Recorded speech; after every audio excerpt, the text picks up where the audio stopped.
Etude 18. This is where I feel like the book is making a real turn towards a lot more ideas in one etude, a lot more soloistic playing, covering even more ideas that we need to use in orchestra, like this middle section, the Pocometto, that's not just pizzicato, but really lyrical pizzicato. And I'll show you some close-ups of how I like to do a classical pizzicato that I hope is going to really sustain the sound. In the beginning, Allegro maestoso at 84 is actually quite a bit slower than I was expecting. Maybe it's because there's 16th notes coming up, but something about looking at this beginning Allegro section made me want to play it faster initially. So really work with your metronome, hold the tempo. You have plenty of time at this tempo to have long, long bow strokes on half notes and quarter notes, but prepare yourself in the second line when it's time to play 16th notes. Prepare yourself inside by subdividing in the measure ahead of time so that that isn't a shock when you have to switch rhythms.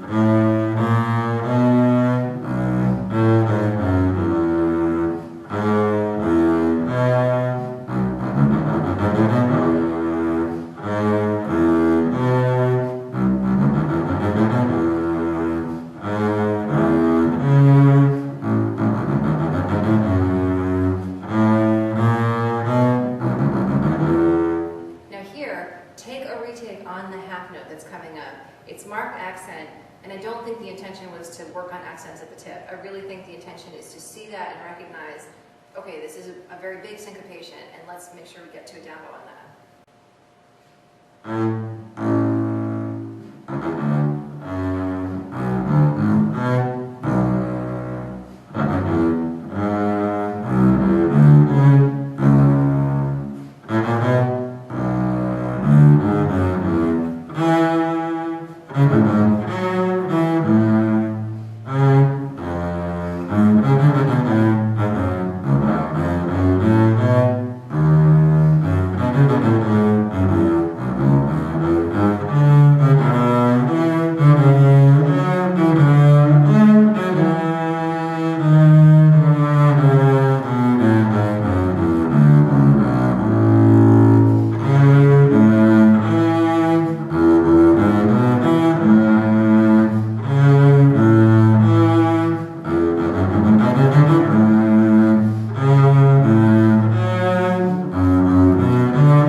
Getting too crass and without scraping or biting the beginning of the note too much. So you saw I had to move my contact point down, and I'm thinking a little heavier, but really I'm thinking wide.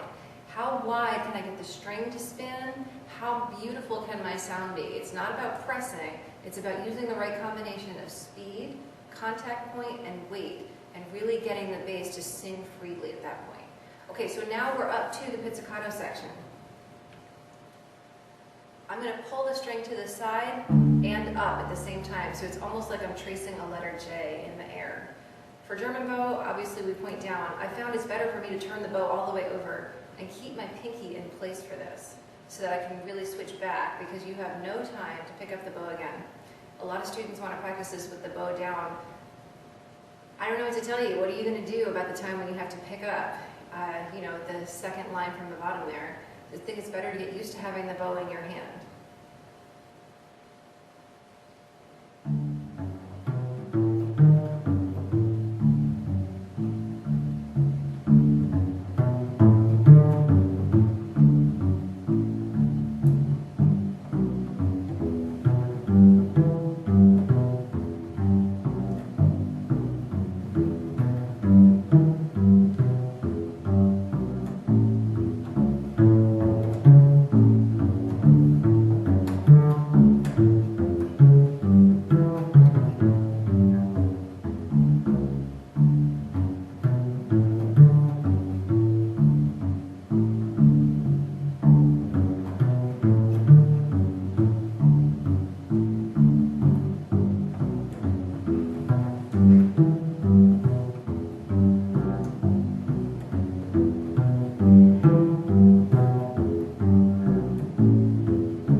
tons of slurs, tons of things that go over the bar line.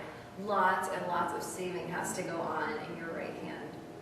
There's an earlier etude that was like this, where the middle section